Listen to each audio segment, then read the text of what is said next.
ইসলাম একটা পরিপূর্ণ জীবন ব্যবস্থা। পরিপূর্ণ মানে জীবনের প্রতিটা ডিপার্টমেন্টের হেদায়েত আছে। আর জীবনকে আমরা 6টা ভাগে ভাগ করলাম, দেখলাম যে কুরআন সুন্নাহয় প্রত্যেকটা বিষয়ের হেদায়েত আছে। আপনি ব্যক্তি জীবনের হেদায়েত চান, এই যে আয়াত, ইয়া আইয়ুহাল্লাযীনা আমানু তাকুল্লাহ হাক্কা তুকাতিহি ওয়া লা তামুতুন্না ইল্লা ওয়া আনতুম মুসলিমুন। ব্যক্তি জীবনে পরিপূর্ণ মুসলিম না হয়ে মৃত্যুবরণ করো না। পাওয়া গেল ব্যক্তি জীবনের হেদায়েত।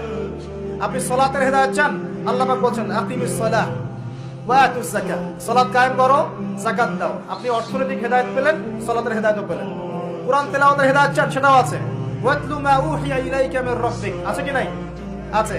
আপনি এখন চাচ্ছেন যে পারিবারিক হেদায়েত চাচ্ছি আমি, সূরা তাহরিম খোলেন, 6 নম্বর আয়াত পড়ে দেখেন, আল্লাহ পাক বলেন কু আনফুসাকুম ওয়া আহলিকুম নারা, নিজে জাহান্নামের আগুন থেকে বাঁচো, পরিবারবর্গকে বাঁচাও। আপনি চাচ্ছেন যে আপনি অর্থনৈতিক হেদায়েত চাচ্ছেন, আল্লাহ পাক বলছেন দেখুন ফাআহাল্লাহুল বাইআ ওয়া হাররামার রিবা, আল্লাহ ব্যবসা হালাল করেছেন, সুদকে হারাম করেছেন। কোন ডিপার্টমেন্ট চান? সবকিছু এখানে আছে।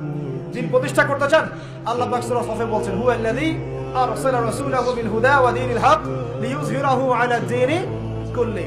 দিন কায়েম করতে চান, আল্লাহ পাক বলছেন, কি বলছেন? ইন তানসুরুল্লাহ ইয়ানসুরুকুম ওয়া ইউসাব্বিত আকদামাকুম। আপনি দায়িত্ব অবহেলা করেছেন, আল্লাহ পাক বলছেন ওয়া ইন তাতাওয়াল্লাউ ইস্তাবদিল কওমান গায়রাকুম। উম্মার ঐক্য চান, আল্লাহ বলছেন ওয়া আতাসিমু বিহাবলিল্লাহি জামিআন ওয়া লা তাফাররাকু।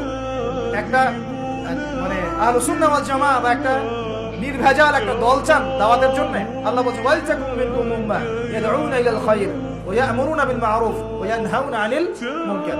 শ্রেষ্ঠ জাতি হতে চান, আল্লাহ বলছেন কুনতুম খায়রা উম্মাহ উখরিজাত লিন-নাস তা'মুরুনা বিল মা'রুফ ওয়া তানহাউনা আনিল মুনকার। মানে বলতে থাকলে রাত চলে যাবে। এমন কোন ডিপার্টমেন্ট নাই যে ডিপার্টমেন্ট সম্পর্কে আল্লাহ পাক কোরআন এবং হাদিসে ব্যাখ্যা বিশ্লেষণ করেন নাই।